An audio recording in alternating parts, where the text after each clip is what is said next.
We had good fighters, good Australian champions. And it was a very hard contender, the light heavyweight title. Very tough fights. I never used to take a backward step. Always used to fight the best. I used to be very overweight at school. I used to get bullied a lot, especially having a Greek accent. Coming over from Greece, I had to do something. And I got the gloves on. I started becoming an amateur boxer fighting. 2-time New South Wales champion. Fought Danny Green at the Aussie titles. I fought Justin Crawford, 2-time Olympian. I was the first man to beat him in 10 years. And that gave me sort of the drive to become an athlete as a boxer. Actually, I got on drugs. I started hanging around with the wrong crowds because of my status as being a boxer. And around my area, everybody wanted to be around me. Used to say, "Oh, Peter, you're a great fighter," and I used to like the fame. I guess it was the wrong sort of things that I done for myself. One thing led to the other. Weekends I'll start getting on party drugs, and then during the week I'd start eating unhealthy, probably of the water retention and not dieting properly. One thing led to the other and I blew up to 133 kilos. Something bad had to actually happen for something good to come out of it. So that's the way I look at it. I never look at it as anything in life, you know.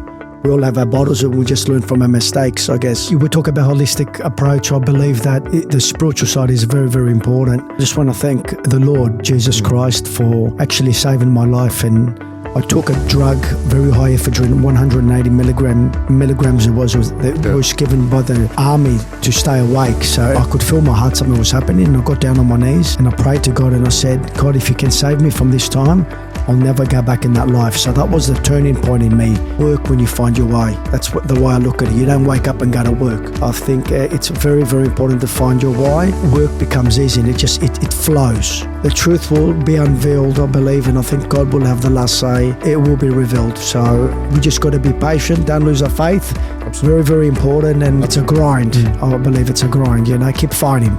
Don't give up.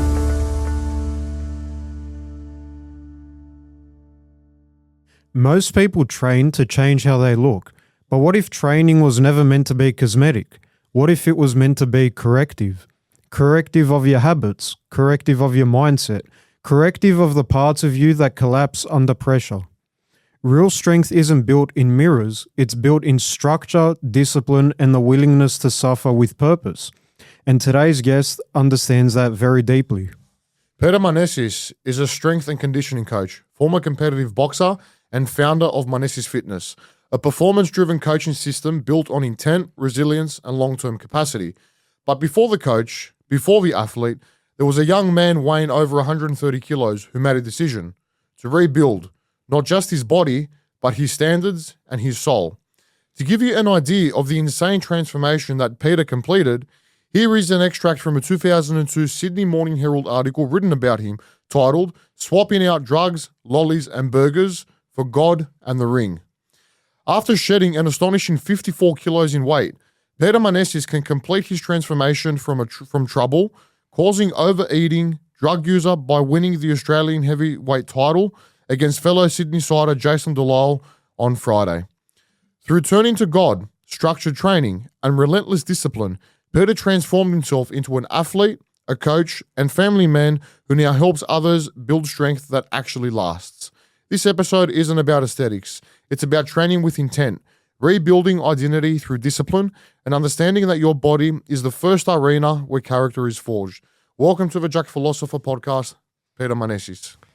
Thank you for having me, guys. It's a pleasure.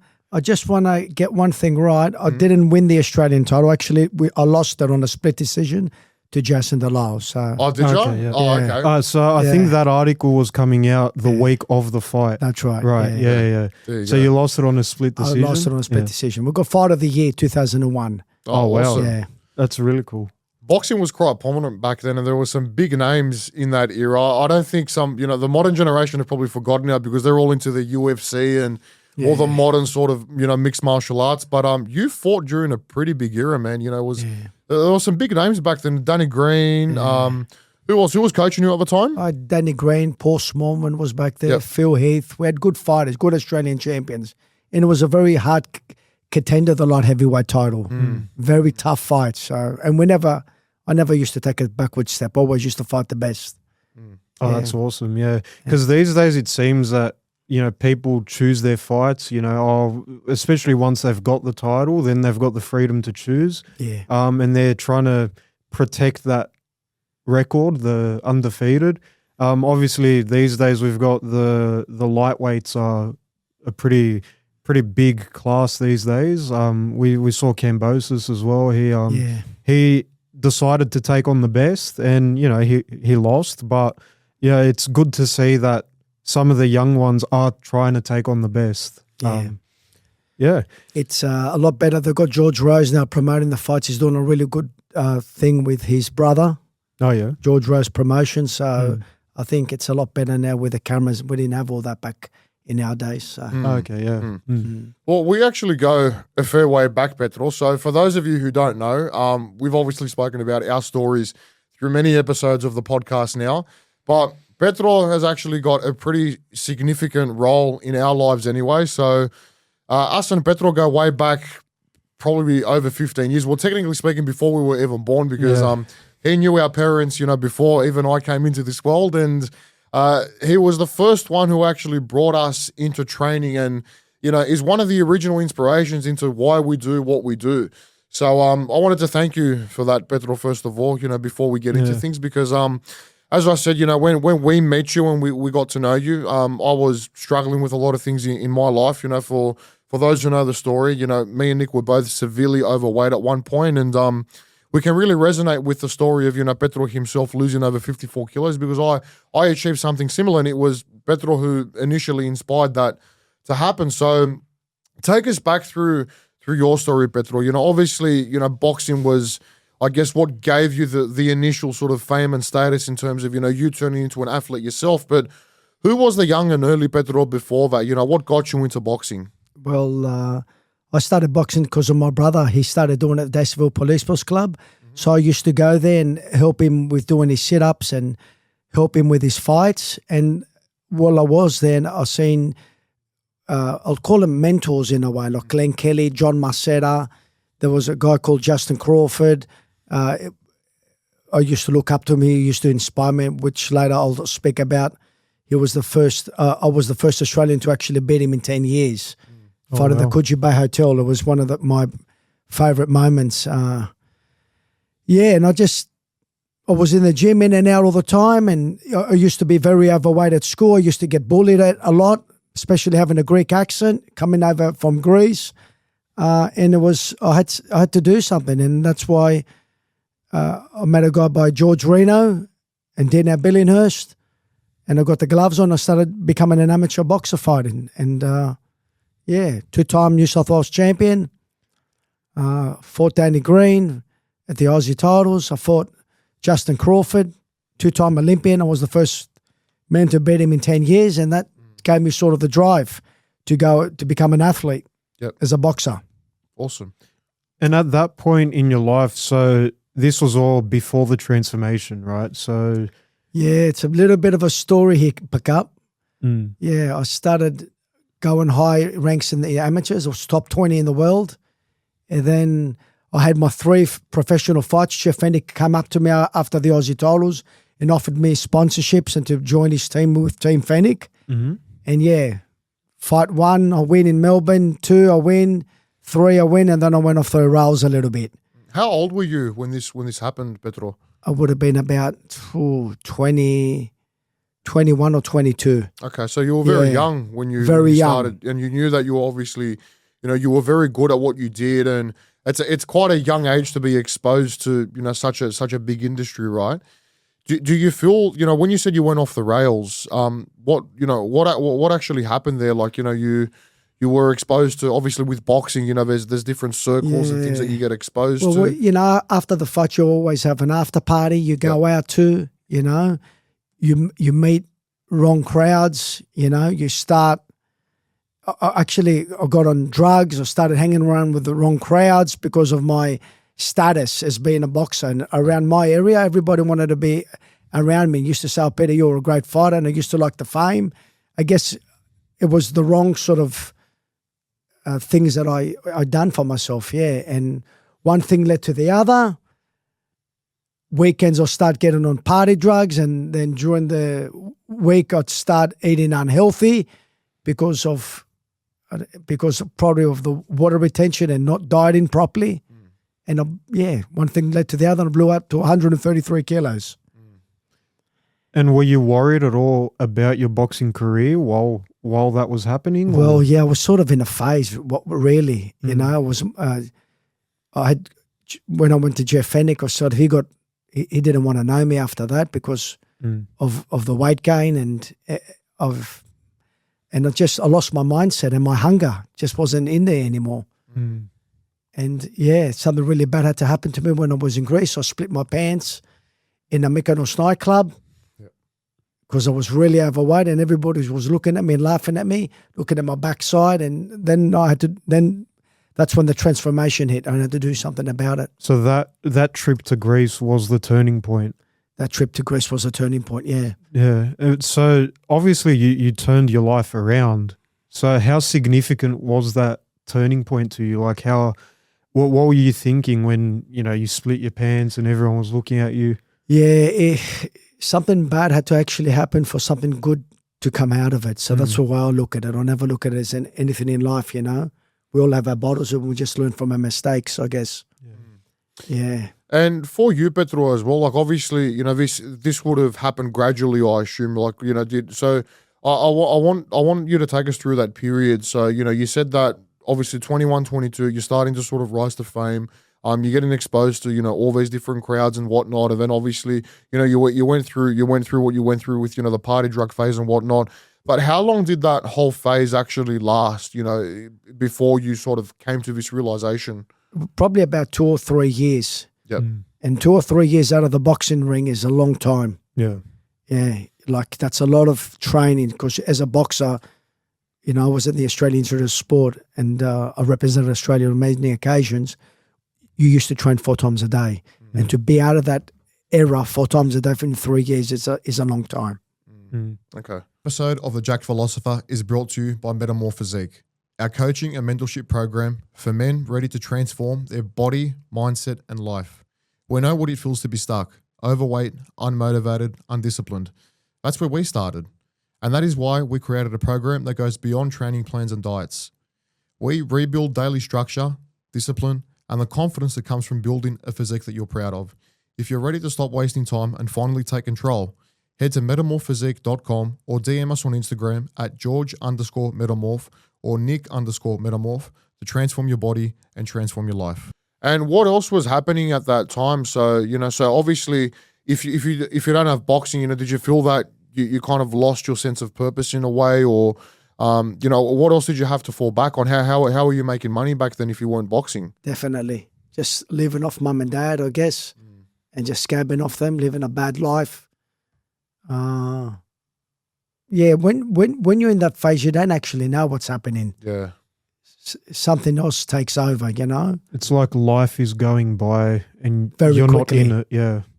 Life's going by very quickly and I'm not in it, Yeah. I found something very similar too, Petro. It's when you leave that routine and you don't have that to sort of, keep you true, keep you true on the path. It's like everything's just a bit of a dream, you don't really know what's going on. You don't know what, what's next. And it's like, I found for myself that I didn't have any goals because I had lost, for us it started, when I had my back injuries in the gym, when I first started training, when I was just, a little fat kid just trying to find my way through the world.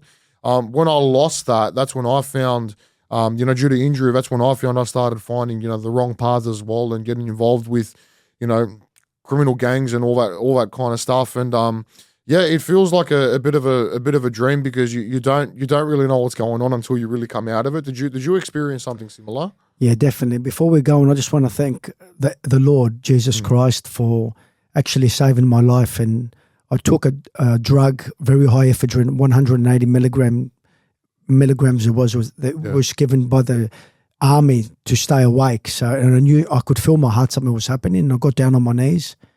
And I prayed to God and I said, God, if you can save me from this time, I'll never go back in that life. So that was the turning point in me, And when was that? Was that after the Mykonos trip or was that? That was after that was before the Mykonos trip. Okay. Before the Mykonos trip. Yeah. And were you away from home when that was happening or was that here? No, that was at home. That was at home. That was at home, yeah. Mum and Dad didn't know what was going on. We'd try and hide everything away from their face, but Yeah. It was my faith in God deep down, and my grandmother's prayers that got me out of the bad cycle that I was in. It brings back, brings back a lot of like memories for me too, because I had something that, a very similar experience. One night, I was home too, and back when we were involved in that rubbish too, I was at home and I was on a cocktail of drugs, and I'd gotten home, I was off my head, and I could feel my heart beating through my chest, and I'm like, what's going to happen here? And I looked at the icon, and I've said this before, I looked at the icon that Dad's got of Jesus, on my wall in my room, and one day years ago, I'd had a big temper tantrum at home, and I'd actually gotten a knife and tried to carve out the icona because I was losing my mind. And I looked at that same icon, when I was in my room, and I was off my head. I didn't know what was going on, but I knew that I wasn't happy. I knew that I wasn't, I wasn't meant to feel this way. And my mum had been praying for me. Yaya had been praying for me too. And I asked for help, and I said, I don't want to feel like this anymore. That was the last time I took any stimulant drugs, because I knew that I developed a dependency on them, and it wasn't who I was. It wasn't how I was raised. And like you said, Pedro, I think it takes for something bad to happen. Like some people, we just have to learn the hard ways. Like we have to go through the shit, and then that's when we come to the realization. But since then, you've obviously transformed your life around, and you grew up, in a Greek Orthodox household, I assume, right? But obviously, there was a period of time when the faith wasn't part of your life. How did you find your way back into the faith? Not really. My parents weren't religious, and they would go to church like once a year on an Easter. So I don't know where I got my faith from. It's just like I said, I woke up one day and I said I want to go to church, and God took me to St. Catherine's, where I met my spiritual father, Father Nicholas. Which anyway, I get shivers over my body when I say that name. Big miracle. He actually baptized me in Newcastle 49 years ago, and for me to get up and go to St. Catherine's when I've never been to one other church, it's just a massive miracle. And oh, that's right, because so you were born in Newcastle, yes, and Father Nicholas was up there around that time. So he baptized you over there. Exactly. And then without you knowing, he obviously became the parish priest of Mascot. That's right. So the day you decided to go back to church, to the faith, you saw him. I go to that church, yes. Yeah, what was that experience like for you walking into a church for the first time? How did you feel? Did you feel kind of out of place because you hadn't experienced that before, or did you feel welcome straight away? We used to go to Marrick for St. Spiridon, but the moment I walked into St. Catherine's, it was just I felt like it was a home. Yeah. I felt the spirituality of the church, I felt like that's where I belong. I knew it. I knew it was a calling for me. And St. Catherine's, I intercede for her as much as I can, and she's in my prayers, and she helps me and my family, my wife and my 3 beautiful children, and I'm just blessed, My business, I run a good performance business now. It's doing really well. Community, I'm involved with the UTS University, training elite level athletes in national and different sports. So it's, How did that all start, Petro? So you went from obviously, you had your own sort of epiphany. You found your way back into the church, and then when did you realize that you wanted to help other people try and achieve transformations? Well, it started from boxing. I knew something was missing. I used to see all the fast. I knew something was missing, especially through boxing. I see people not having enough endurance going to the last round, or not having enough striking power to knock someone out. And I still see it today. And you knew something was missing, and I knew bodybuilding in a way gave that. The fast twitch muscle fibers, lean muscle, bone density, ligament health. And I brought it all together. Yeah. I've done studies. I've done my diploma, my Cert 3, Cert 4. I work with some high performance coaches in America. Yeah, got some mentoring over there. So your goal was to sort of bring in the conditioning from boxing and the strength and the muscle from bodybuilding, combine that to make like an ultimate athlete. Yeah, Oh, well. Yeah.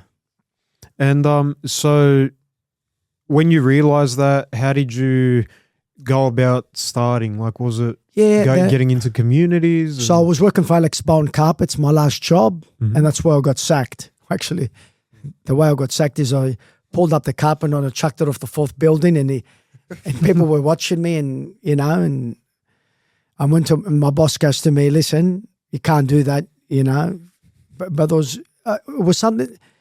I believe everybody needs their purpose, to find their purpose. And I believe that's what I was searching for. And I was doing personal training on the side, something that I enjoyed, plus working, which is something I didn't enjoy, My heart wasn't into work. My heart was into personal training in a way. Yeah, and I was doing it in the park, and it rained out, and I used to get frustrated because it was something that I needed to survive, and I knew I had to go to that next step. And I built the business by building a shed in the back of my garage, 10 meters by 4.5 meters, and I haven't looked back. Got a couple of racks there, a couple of dumbbells. We do, I get up to 5 to 6 semi-group classes and doing about 50 clients a week now. I've built the business up. Yeah, wow. Yeah. Oh, that's awesome. And so when you started that business, you had already lost all the weight, or was that during the process of you losing the weight? I lost the weight and I jumped back in the ring. Sorry. So you made a comeback. I made a comeback. I had another 4 fights. I had 3 fights. Then I come back and had another 4 fights. I lost the 56 kilos, and I said to Jeff, I've changed my life. Will you take me on again? Tried to do a comeback. And Jeff actually helped me through my journey. Oh, wow, okay. Yeah, to do the comeback. And I came back and I fought, and we fought for the Australian title. When I fought Jason DeLau, better man one of the night. But we did get fight of the year. But Jeff and, Danny Green, and we had Glenn Kelly on the team, and we had a lot of mentors around me to help me get fighting fit. And and it's still a battle. Yeah. Keeping the weight off, Oh, of course. Yeah. Do you still keep in touch with any of the boys from back then when you were boxing? Or? Yeah, still keep in touch with Danny Green. Yeah. Jeff Fennick, I've called him a couple of times, but everyone's busy now, Yeah. Are they still in the scene? Yeah, Jeff's still in the scene. I think he's managing. He's got a couple of fighters there. Oh, Yeah. Nice. Danny Green's got a business. I think he's changed his name. He's got a couple of gyms and a franchise going around. Yeah. I forget what it's called, but yeah. And how did you make that transition from boxing to, back to, I guess, normal life? Like, so you made your comeback, and what did you sort of know when it was time to sort of hang up your gloves, or did you just kind of naturally transition out of it? How was that for you? Yeah, I've had a couple of operations on my ear. I had a cyst inside from the eardrum being perspirated and getting all the hits in the head. Mm-hmm. And my spiritual father told me he didn't want me to do this sport anymore because I was hitting my brother in the head. Yeah. That was another big why. And I guess the hunger left me for boxing. Yeah. Okay. And then it was, like you said, you've got a beautiful family now. So when... That's right. That's another big... I met my wife and she didn't want me to do it either. She wasn't a girl because, I always say if you want to become an athlete, girlfriends don't mix in a way because it's the mindset that you need. It's just... I was ready to get married. I prayed to God to bring me a good girl in my life. And... history is the rest. And so you met your wife, and then that moment, that's when you decided to stop boxing?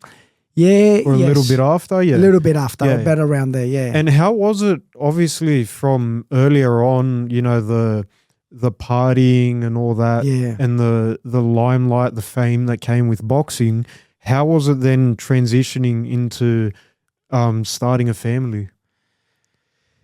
Yeah, like I said, you could call it a miracle. It was very difficult, as I didn't know how to become a proper athlete, I would call it, You could say I was lukewarm in a way because I had a lot of potential and I could have went a long way, but obviously the party and stuff got into my life.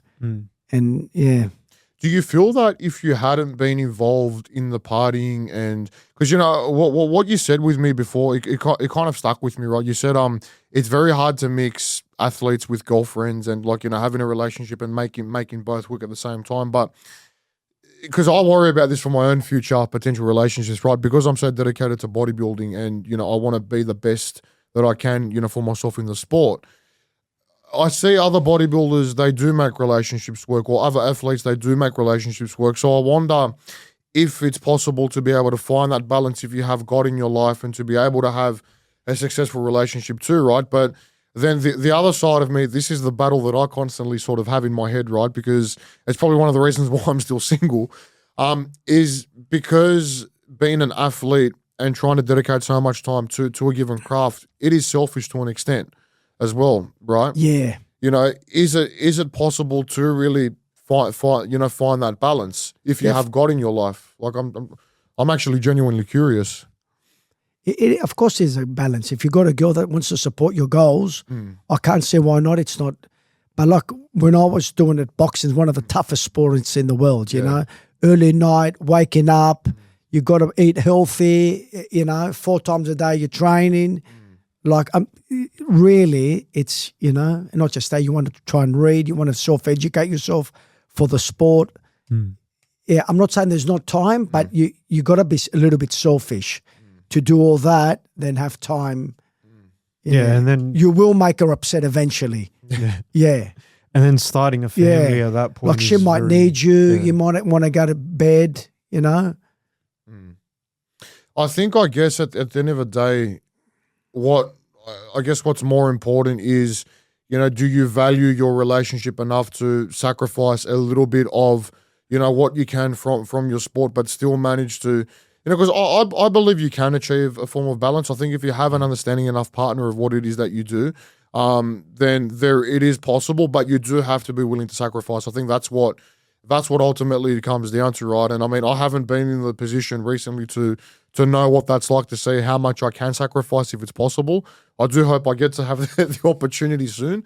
But yeah, it is something that I definitely think about as an aspiring athlete, who wants to try and make it professionally in the sport of bodybuilding, because it is hard. And, I'm very, I guess I look up to a lot of the people who have been able to achieve that because, it is something that is extremely hard and that requires its own form of discipline itself. And it doesn't matter how disciplined you might be in a sport, whether it's boxing, rugby, bodybuilding, whatever it is.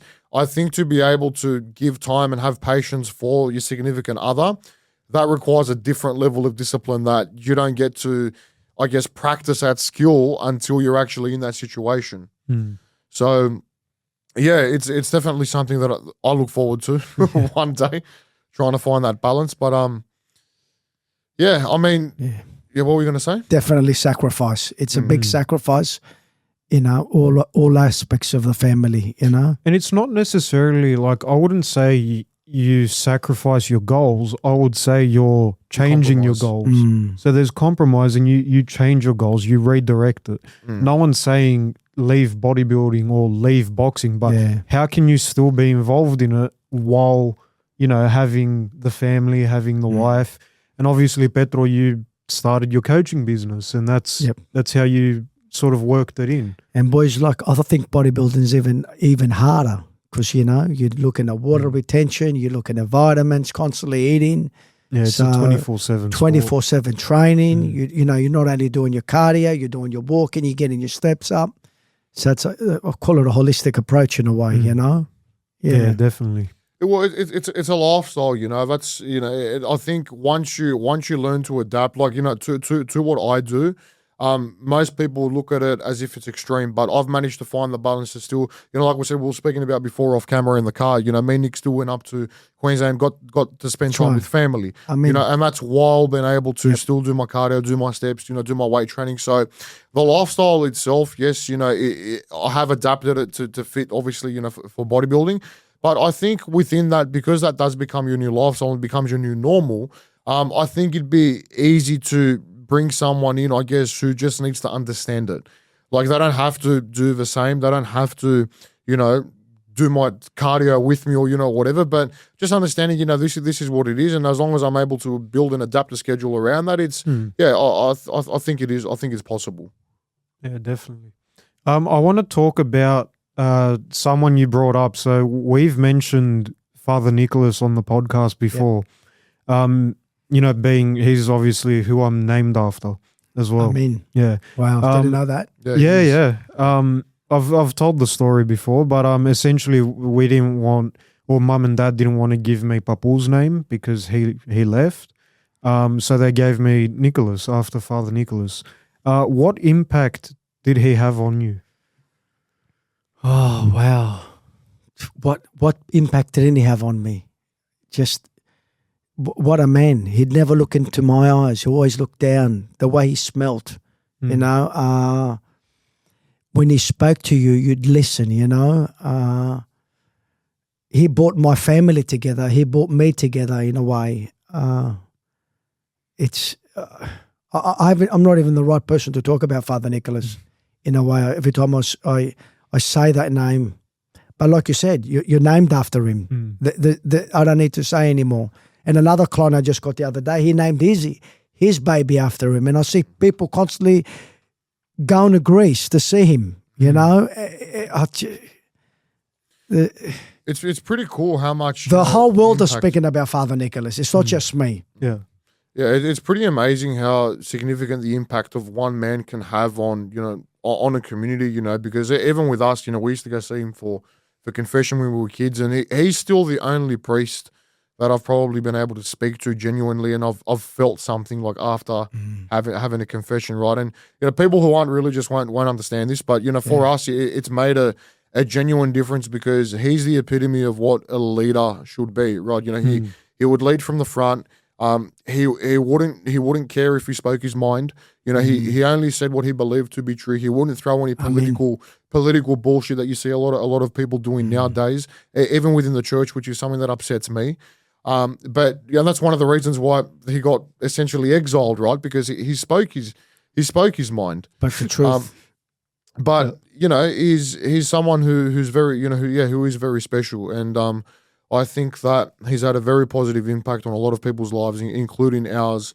I think it'd be really good to see if we could see more people, in this generation have the courage that he had to be able to sort of take that step and to continue to, to lead the people in our faith. Because I think now it's needed more than ever, right? We see what's going on in the world. We see how many people have strayed away from the faith, and people are confused. And the reason why we spoke about family, right, and how your family and you've been married for a while now. You've got 3 beautiful boys. Our parents have been married for a while now. There aren't many families that are still together now. There aren't many relationships that are still together now. And I think one of the reasons why that is because people don't have the faith. Yes, definitely. Yes, definitely. But yeah, one thing that took me a while to realize was, yes, physically you can be healthy, mentally you can be healthy, but health isn't just about that. Health encapsulates, like, it involves spiritual health as well. And that's something that a lot of people are missing. Like, you can have all the money in the world, you can have the body, you can have the mindset, the business. Yeah. If you don't have the spiritual health, then something's always going to be missing. You would talk about holistic approach. I believe that the spiritual side is very, very important. And, I want to thank Father Peter as well, doing an amazing job there at St. Catherine's, and allow me to be part of his amazing team there in the back. And I see a lot of things.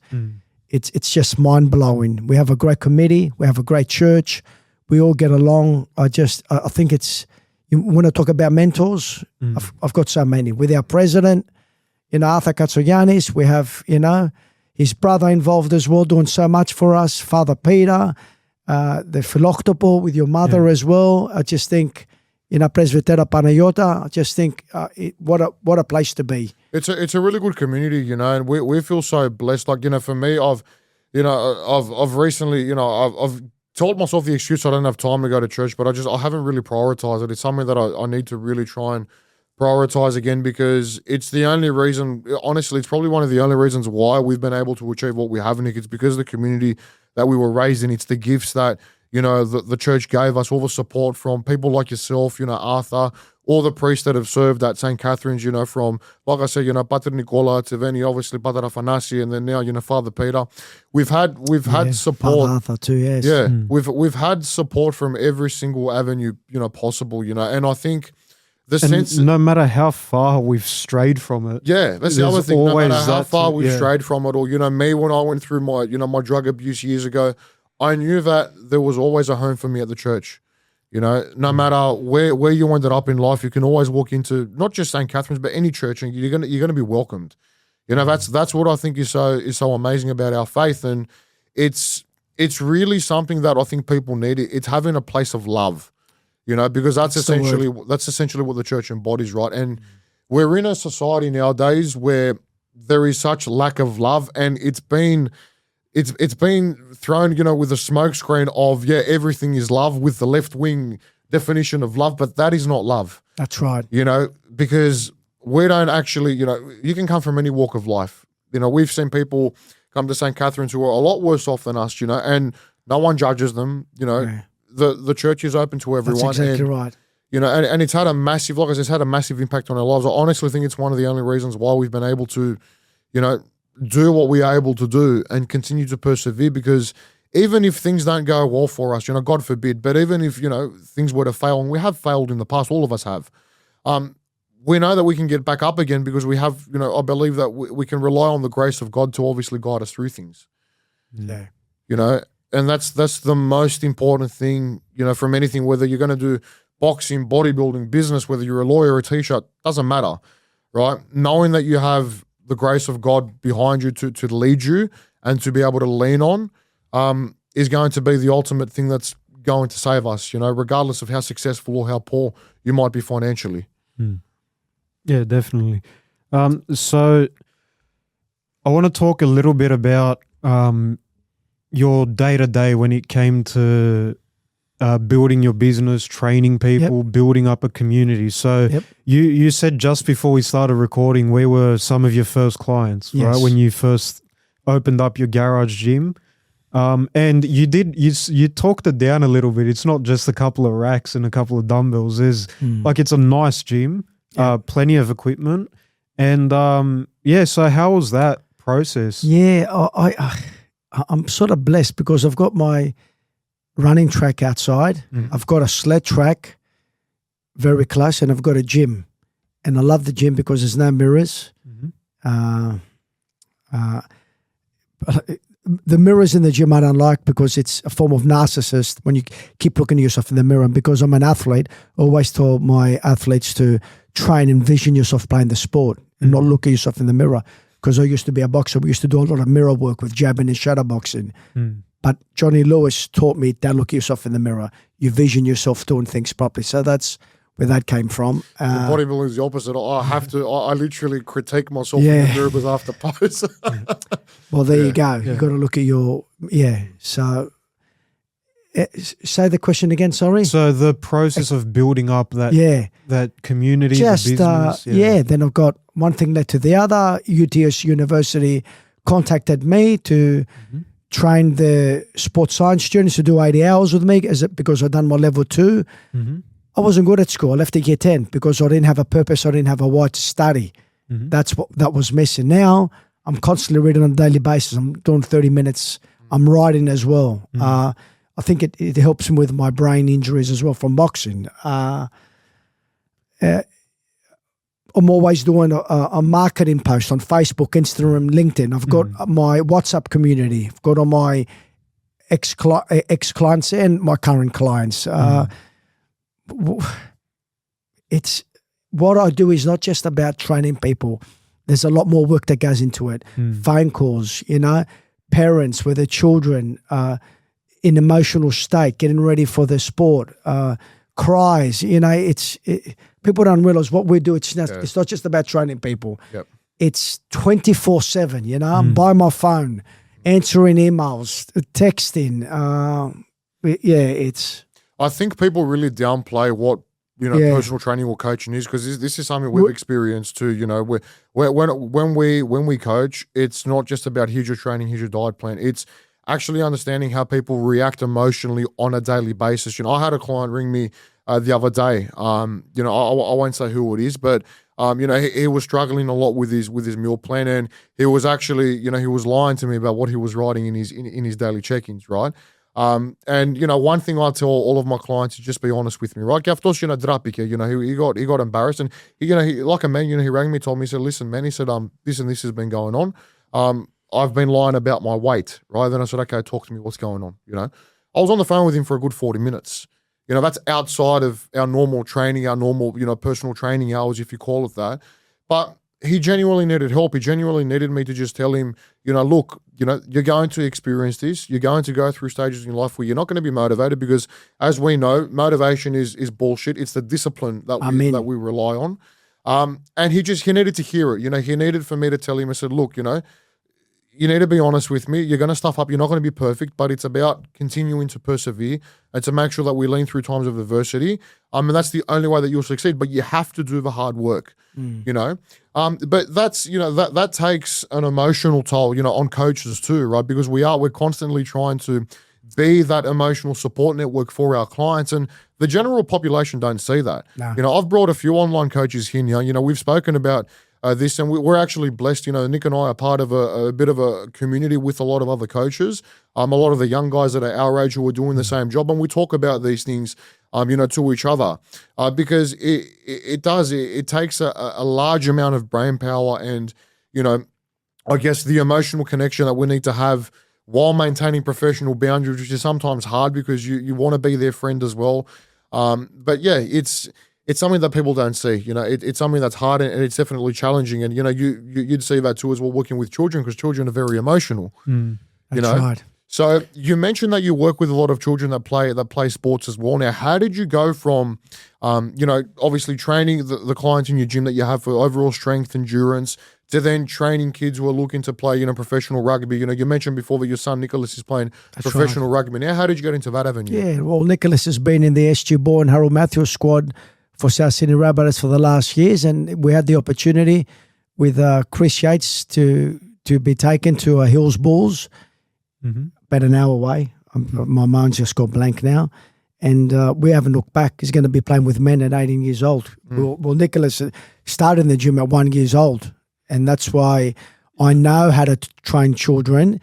And I see my son is 115 kilos, and is one of the fastest props in the game at Bean, because we train for speed, and there's a system behind everything. And I believe Australian athletes don't train right.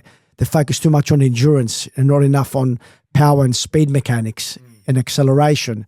So yeah, and kids need resilience. I'll see it.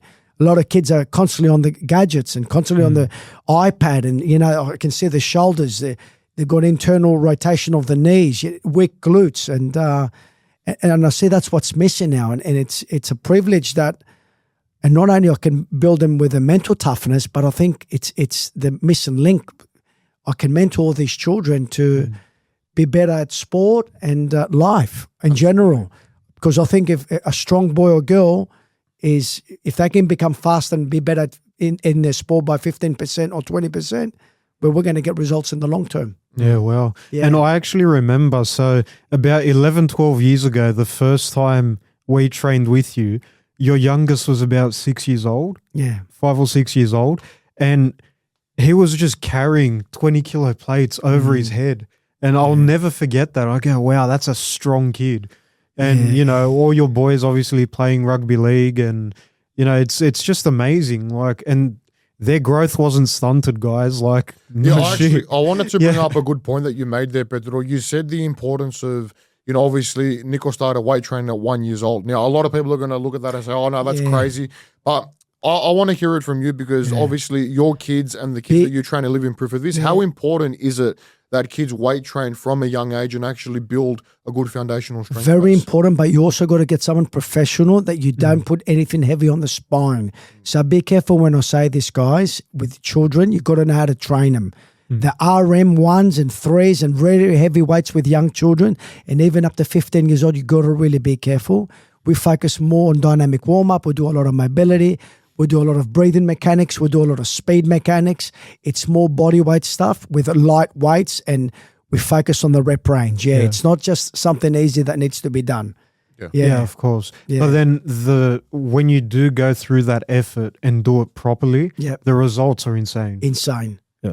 Insane. Like I've got the top 10 tennis athlete now, swimming as well, and I've got people coming all the way from Liverpool bringing their children to me because they found out about me. And I'm one of the only like advanced strength and conditioning coaches in our area. So I'm very blessed to be able to do that. And like I told you, I do multiple programs. You know, it takes me 2-3 hours to bring a beautiful program up together for the kids to be able to train. The foundation is the most important thing. Doesn't matter your sport. I see kids are doing the ACLs from a very, very young age. It's because they haven't got the foundation right, the training mechanics.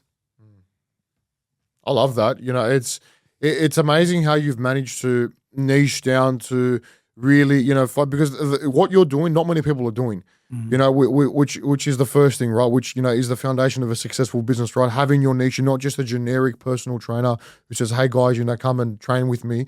You actually focus on the little nuances that are going to turn someone from, you know, being relatively immobile, you know, not have good flexibility. That's right. Not only that, but from an extremely young age to then actually develop them into athletes that have got not only bulletproof, you know, speed and muscles, but you know, joints as well, you know, joint health, being able to be mobile, flexible.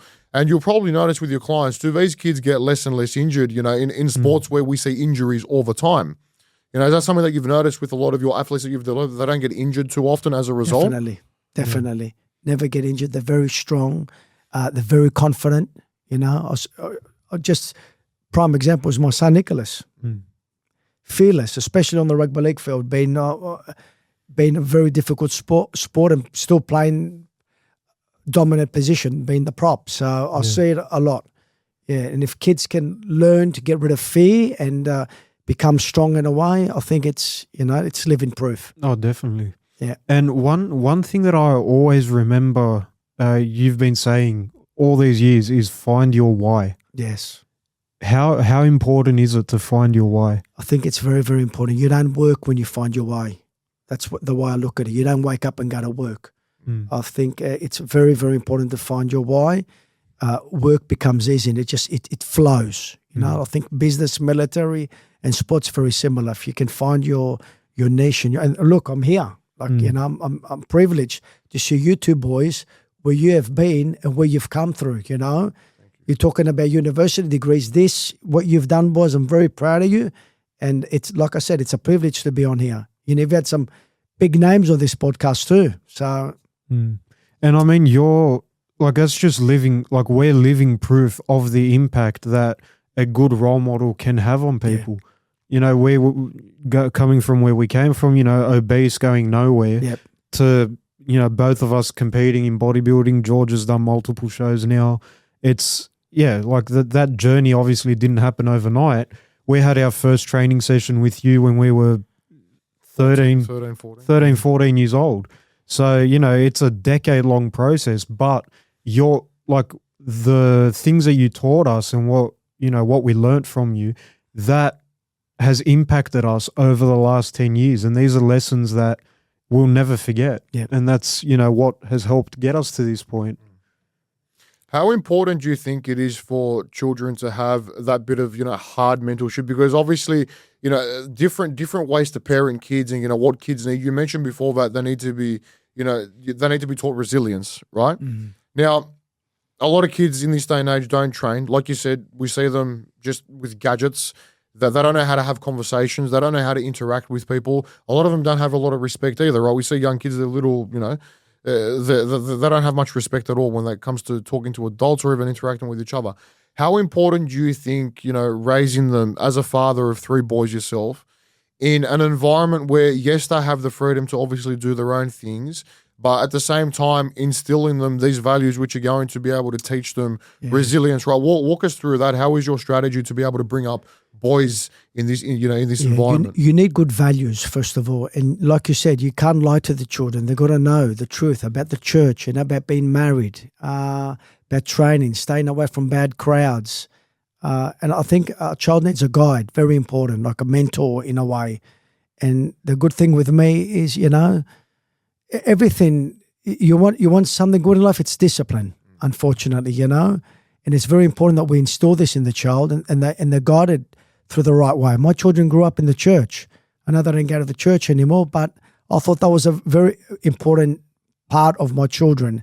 And still, when I pray for my children, I see the miracles that God does for them, and He keeps helping me. So yeah, I think that's very important.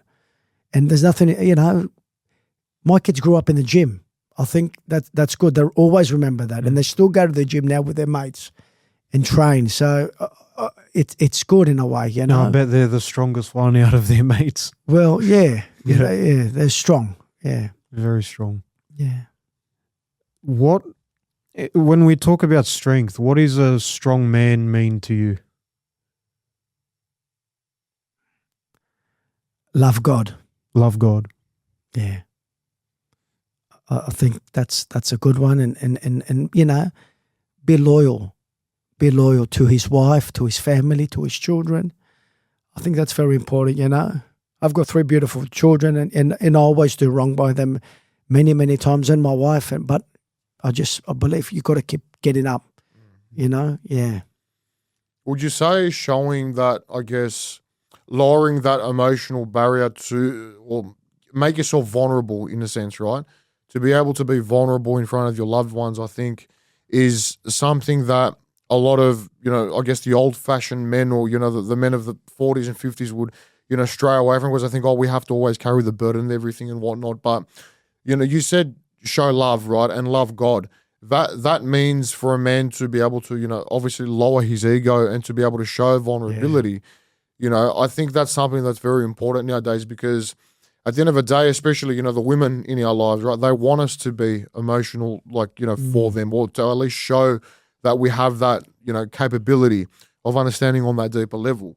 And that entails us lowering our ego. I think that's another big one as well, to be able to lower our ego as men and to be that present person who is just able to be vulnerable in front of the right people. I think that's another very important point. And that falls, it ties in beautifully with what you said about, just showing love and loving God, because it forces us to step down from that pedestal that we put ourselves on a lot of the time.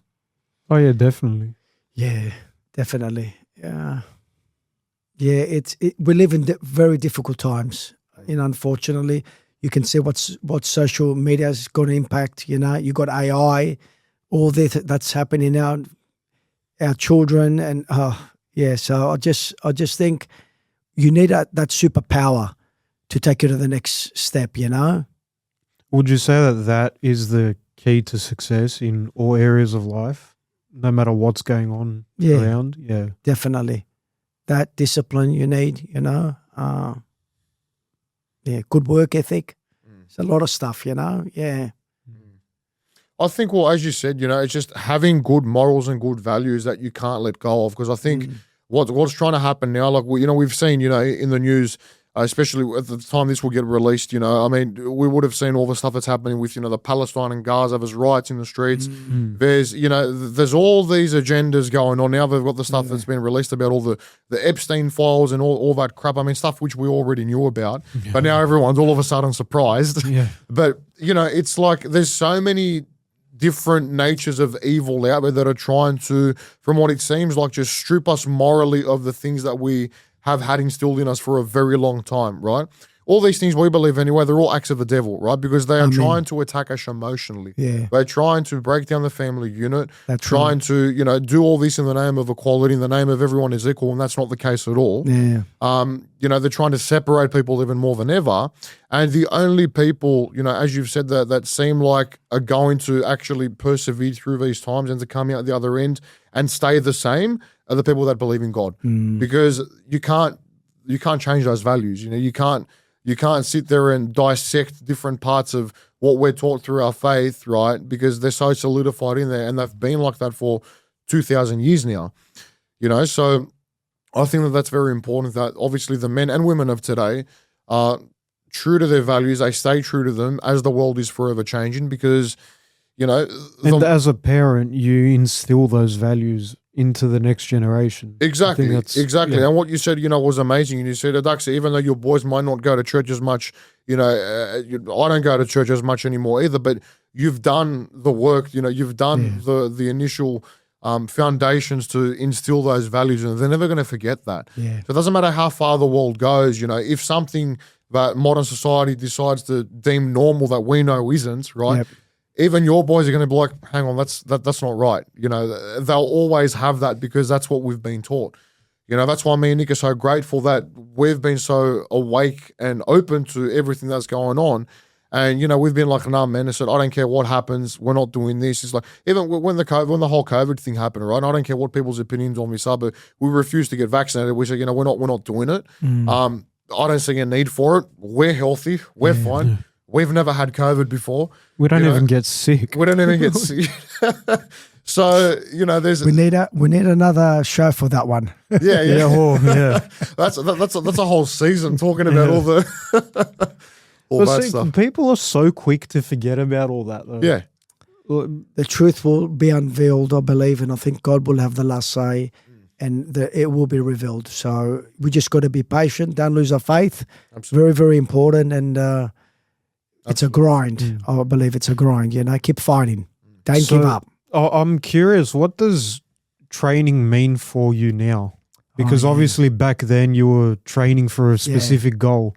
So what is it now? I still follow the same program as I give to my clients. I do train, like, it's different. This week we're doing a split system, lower body, upper body, full body. We do a recovery session. It's a lot. I'd get my steps up. So I look at it as a lifestyle change, I might even train with my mum. My mum's, close to 70. Still training. Close to 73 jobs. And if it wasn't for her training, she wouldn't be able to be so happy and have a work ethic that she does. So, training's everything to me, I look at it as longevity. You lose and lean muscle after the age of 30, I believe. Why wouldn't you train? You want to eat? You got to train. That's what the heavyweight champion used to say.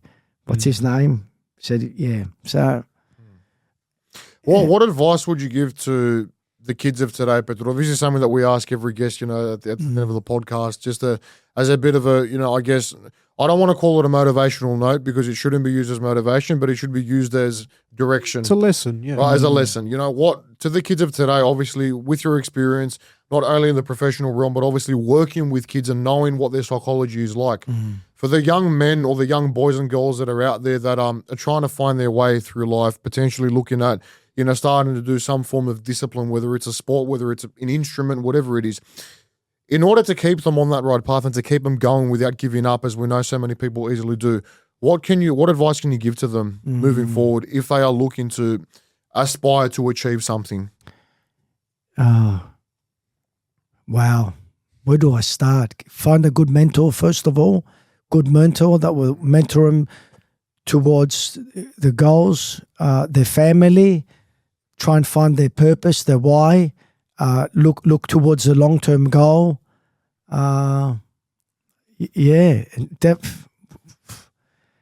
could find a good trainer for the child. Don't give them a phone. If I have one good advice, don't give them a phone yet. Let them focus on the goals. Or if you were to give them a phone, discipline them. Monitor their time screen and stuff like that. No, that's awesome. Yeah, find a mentor, get into learning. Obviously, and teach resilience. I think that's the big thing that you've brought up as the theme here. Teaching the kids resilience and how to build foundational strength, not just muscular wise, but mental fortitude as well. Mental fortitude, very important. Kids need to build resilience to get stronger, not whatever they want to do. It's like a good guard dog. Good guard dog, it's been disciplined, It stops at the set of lights, It obeys its command. It needs discipline, Yeah. So, and then you see that discipline obviously carry through as the kids get older. That's right. And then, no matter what life throws at them, they'll be fine. And I think that's what's very important. Well, boys, you're a great example, as young kids, everyone's talking how good you're doing in business. and your parents would be proud. And I think that's the role model you need, you know? Thank you. Yeah. I really appreciate that, Petro. Appreciate you coming on, Petro. And as we said, this one was a special one because obviously we've known Petro for the majority of our lives. And now as we start to grow up and, pursue the world of business and professional sports and whatnot ourselves, we start to see the value and the impact that these mentors, can have on us. So thank you for coming on, Petro. And Thank you It's a very pleasure. much. Thanks you for having me. God bless you, boys. Nasik Allah. Thank you.